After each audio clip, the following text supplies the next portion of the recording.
At tingnan mo nga ang sarili mo. Bakit ang dami mong pasa? Napaaway ka ba? Concern is visible in her face.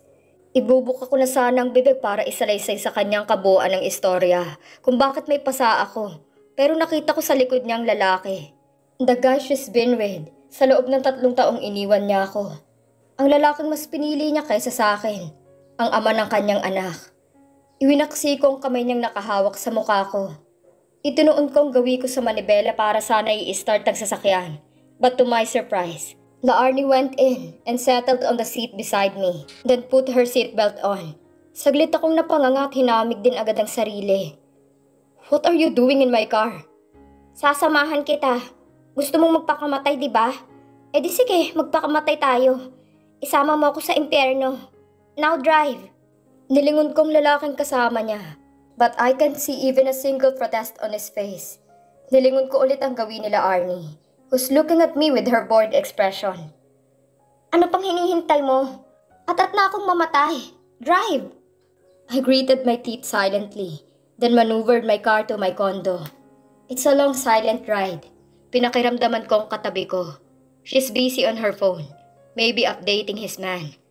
Paano niya nagagawang sumama kung kanino niya naising sumama without any worries? What a pro-cheater, and a slutty one. I tried hard to stop myself, not to overspeed the car. I might lose control. She's so busy updating her man, while I'm just here beside her. We arrived at my place. Lumiko ako para pagbuksan siya ng pinto. She got out of the car, then followed me to the door, while I'm punching the digits of my passcode. Right after the door clicked, her phone rang.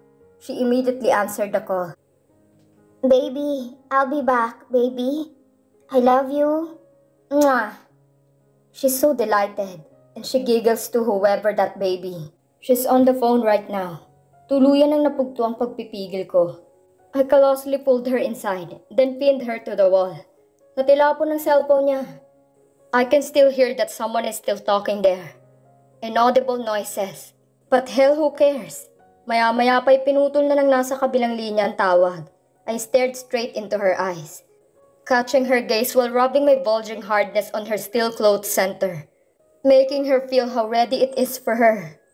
Alejandro! It's a whisper that escaped from her mouth. I lowered my gaze at her, then bit her earlobe. Stay still. I want to taste the body of a cheater.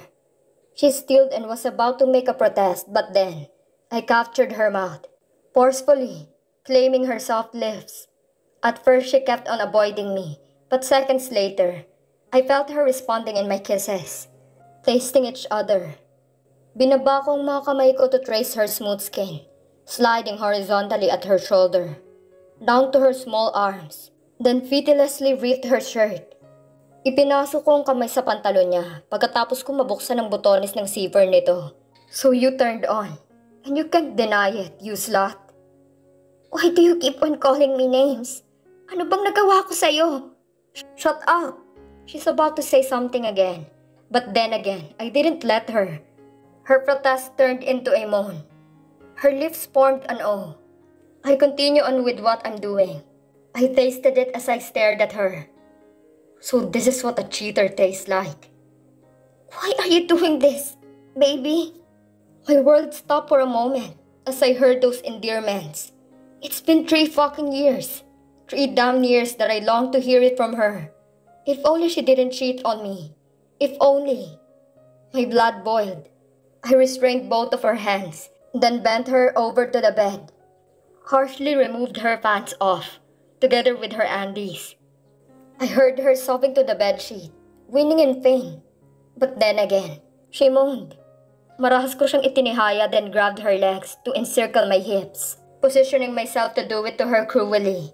I stared at it for a moment, then looked at Laarni. Her face is flashed. My heart rejoices secretly. So I still have this effect on her. She's still shy whenever I looked at her dripping center. I grabbed her jaw to maintain eye contact. Don't you dare look away. Eyes on me. So you know who owns you. You're my possession. You are mine. Without any further ado, I did it. Rapidly. Oh God, please, baby. Don't. Oh, really? Do you really want me to stop? I asked her as I fastened my face more. No, please, baby. She's begging for mercy, but her body responds the opposite. Malaya ako nitong tinatanggap. I pressed her head down to the sheets to shut her mouth, restricting her to talk any more shits. I continued. In one swift move, we reached it. We're both panting and sweating all over. I lowered my head down to her neck because of the tiredness I'm feeling. Umalis ako sa ibabaw niya at inuko pa ang kabilang bahagi ng kama. Good night, little bitch. Huling sabi ko rito bago pumikit. Minutes later, I heard her sobs. My heart aches too, but I don't want her to be aware of it. I want to hurt her like how she hurts me before. Pinakiramdaman ko siya nang umalis siya sa kama. I thought she's going to leave me again, like what she did 3 years ago. But seconds later, naramdaman ko na lang na may idinampi siyang bulak na basa. That's when I realized that she's cleaning my bruises. I miss you, baby. She kissed my lips gently. I fell asleep. Maagang umalis sila Arnie kinaumagahan. Yaya Rosa, Trixie's nanny, told her that she's going to have a day off the day before their arrival, and she get agreed to it. Namimiss na rin daw kasi nitong anak nito, kaya hindi niya matanggihan, lalo pat matagal-tagal na rin nung huli itong makauwi sa kanila. Kaya gustuhin niya man na manatili muna sa kondo ni Leandro. She can't. Her baby needs her. She can't trust anyone else other than Yaya Rosa. Panatag kasi ang kanyang loob at hindi siya nag-aalala na baka mapahamak ang kanyang anak pag si Yaya Rosa ang nag-aalaga. And now that she's not around, she must take care of her Trixie. Kasalukuyan silang lula ng kotse papunta sa klinik nang nararamdaman niyang ipaparada na ito ng driver kaya sumilip siya sa bintana. Hindi niya man lang namalayan na nakarating na pala sila dahil sa lalim ng iniisip niya. Ipinadala kasi ni Don ang driver nito para ipasundo sila ni Trixie at ihatid sa klinik nang masasabi niya dito na may appointment siya sa pediatrician. She set an appointment immediately after their arrival. Baka kasi manibago si Trixie sa klima ng Pilipinas, lalo pat nasanay ito sa lamig. Nang maiparada na ng maayos ng driver ang sasakyan, ay ipinagbukas sila nito ng pinto. Nginitian niya ito at nagpasalamat. Nauna siyang bumaba pagkatapos niyang tanggalin ang seatbelt nila ni Trixie. Come here, baby. Get off. Malapad na ngiti ang iginawad ng anak niya sa kanya bago ginagap ang kanyang inilahad na kamay para makaibis sa sasakyan. Ibinigay niya rito ang teddy bear na dinala pala nito bago binuksan ang kabilang pintuan kung nasaan niya inilagay ang pasalubong na ibinigay niya sa pediatrician ni Trixie. Nalingat siya sa ginagawa at hindi na malaya na umalis pala sa pagkakahawak sa kanyang kamay si Trixie. Pagkalingon niya naihulog niya ang dalang pasalubong at pinangapusan siya ng kanyang hininga nang makitang naglalakad sa gitna ng daan ng bata para pulutin ang laruan nitong naihulog habang may paparating na sasakyang napakabilis ng pagpapaandar. Trixie! Naibulalas niya na parang naging bingi siya at tumigil sa pag-inog ang kanyang mundo. Baby ko! Nawalan man ng lakas sa mga tuhod niya, ay tinakbo niya ang gawin ng anak na walang muwang sa paparating na sasakyan. Sa pagmamadali, nadapa siya nang mawalan siya ng balanse. Ilang distansya na lang ang pagitan ng rumaragas ng sasakyan kay Trixie. At rinig niya na anumang sandali titigil sa pagtibok ang puso niya sa masasaksihan. Nang makita niyang may biglang humaklit sa anak niya. Nasakto ring nakailag ang mga ito bago nakalampas ang kaskaserong driver na yon. Nagunahan ang pagpatak ng mga luha niya at tinakbong gawin ng kanyang anak na kasalukuyan pang napahiga sa gilid ng daan. My baby! Napiyok siya sa matinding emosyon. Lalo pat nakita niya na nagulat rin ang bata sa nangyari. Umiiyak ito at mahigpit siyang niyakap.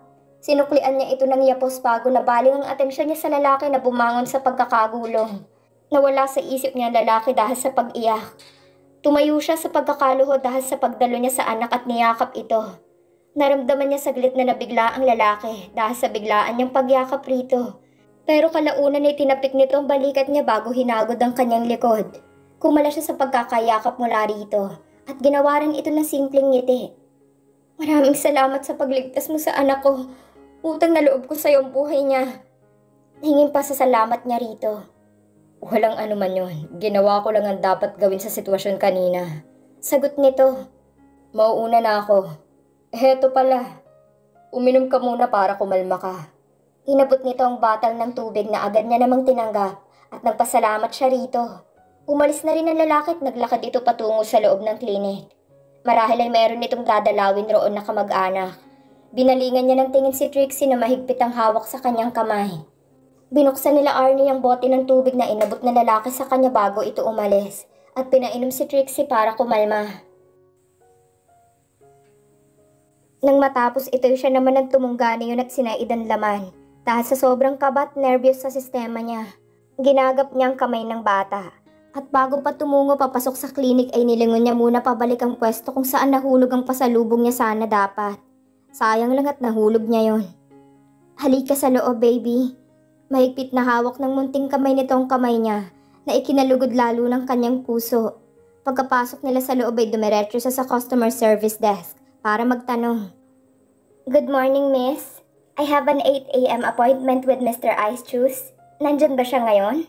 Medyo na-late ako ng ilang minuto kasi may nangyari kanina pagkarating namin dito. Tanong niya sa nurse na naroon. Gulat ang mga mata na titig ito sa kanya. Mukhang namumukaan siya nito. Kararating lang din po ni Doc, miss. Utal nitong sagot. Katukin niyo na lamang po. Nginitian niya ito at nagbigay ng paumanhin bago tinungong pinto ang itinuro nito. Habang hawak-hawak niya si Trixie. Nakalimang katok muna siya bago narinig ang boses ng doktor na maaari niya nang buksan ang pinto. Nakayuko pa ito habang inaayos ang bahagyang itiniklop nitong manggas na suot. Medyo nabigla pa siya nang tumingala ang lalaki at mapagsino niya ito. Ito palang lalaking nagligtas kay Trixie kanina. Kaya pala sinabi ng nurse na kararating lang din ito. Hindi man lang niya ito natanong kanina kung nasugatan ba ito dahil sa sobrang pag-aalala niya sa sariling anak. Nakita niya na may nakalatag pa na gasa at betadine sa mesa nito. Marahil ay nililinis nito ang sugat ng kumakatok siya kanina. Dahil kita niya sa may bandang braso nito ang sugat na nilagyan nito ng gasa. Nagkasugat pala ito sa malakas na pagtilapon nito kanina sa pagliligtas sa anak niya. Have a seat. Pukaw nito sa pagmumuni-muni niya habang nililigpit nito ang mga gamit sa mesa. Pinaunlakan niya ito at umupo sa katapat na upuan bago kinandong ang anak. Nakapagtataka na hindi ito umiiyak. Gayong noon ay nagwawala ito pag dinadala niya sa mga ganitong lugar. Sa halip ay malapad pang ngiti nito habang nakatunghay sa gwapong doktor. Nakilala siguro nitong lalaking nagligtas sa kanya. Sa totoo lang nang inirekomenda ito ng isa sa kanyang dating kasama sa pagmomodelo, hindi siya naniniwala sa mga sinasabi nito patungkol rito. Dahil mukhang eksaheradang pamumuri nito sa pisikal na anyo ng lalaki. Pero ngayon na nakaharap na niya ito, napatunayan niya na hindi lang yung basta hambog lang. Gwapo talaga ito.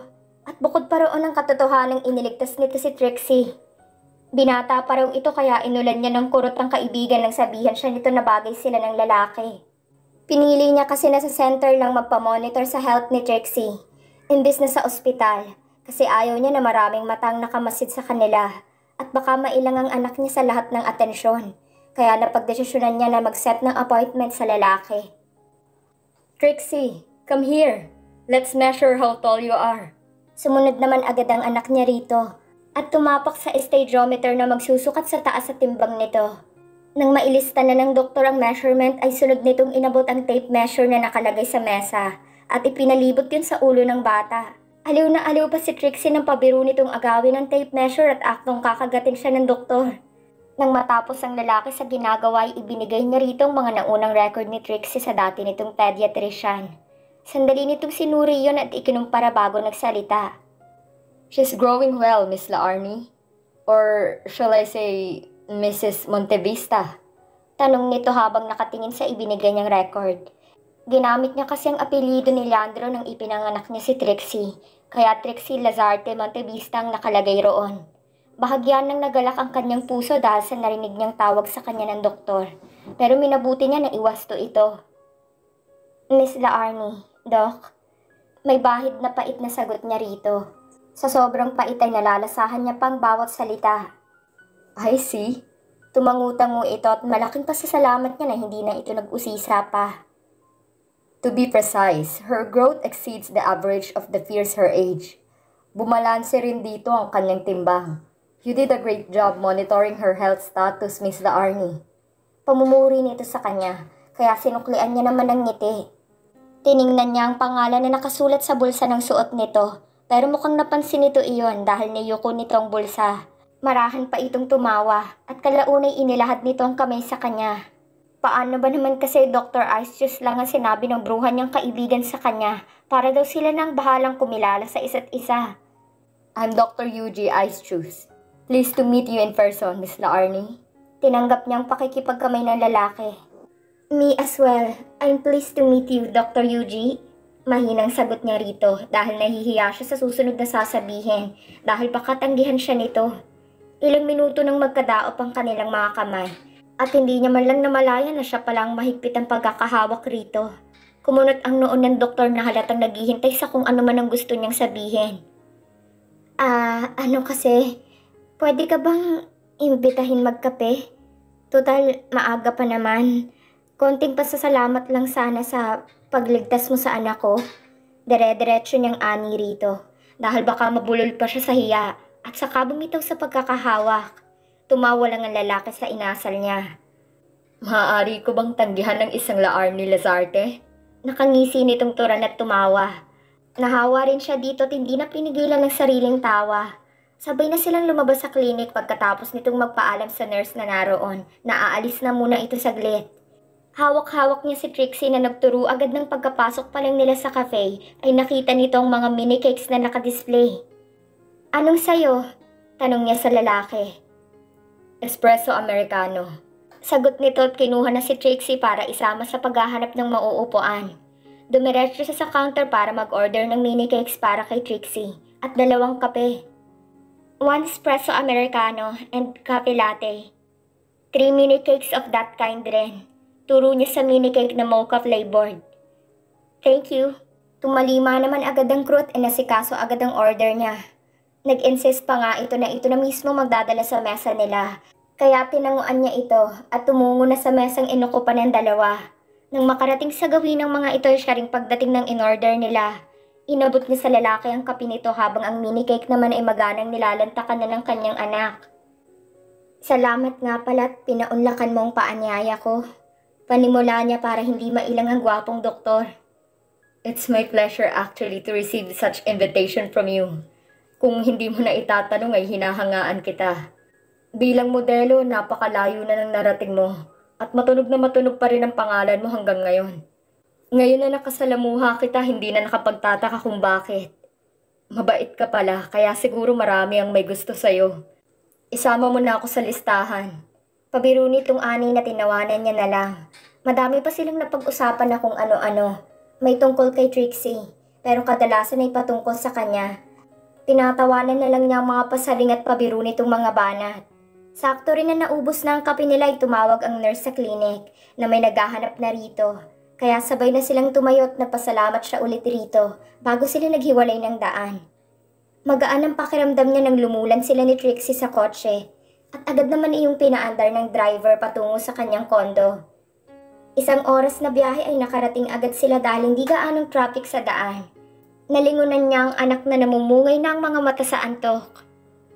Mommy, tawag nito sa kanya nang buksan niya ang pintuan ng sasakyan at kinarga ito palabas. Yes, baby, malambing na sagot niya sa anak. Sleep, nakangusong ani nito na ikinasilay ng ngiti sa kanyang labi. May princess si Sleepy na? Tanong niya rito bago tinanguan ng driver ng sumenyas ito na aalis na. Trixie nodded as a response, then pouted her lips. Pinanggigilan niya ang pisngi ng anak bago niya ito kinarga patungo sa sariling kwarto nito. She gave her daughter a room for herself. Her father told her that the child better have her own space para masanay ito at maging independent habang bata pa. She agreed to his opinion and based on Trixie's reaction, she loves the idea as well, since she hasn't heard her cry. Kapag kasi dinadalaw niya ito sa kwarto nito ay natutulog lang ito ng mahimbing. Pinahiga niya ito sa kama, habang ang mga mata nito'y halatang nilalabanan lang na huwag magpadala sa antok. Tinabihan niya at marahang nilaro ang mga hibla ng buhok ng kanyang anak. Pinanood niya ito na dahan-dahang lamunin ng antok, hanggang sa tuluyan na itong pumikit.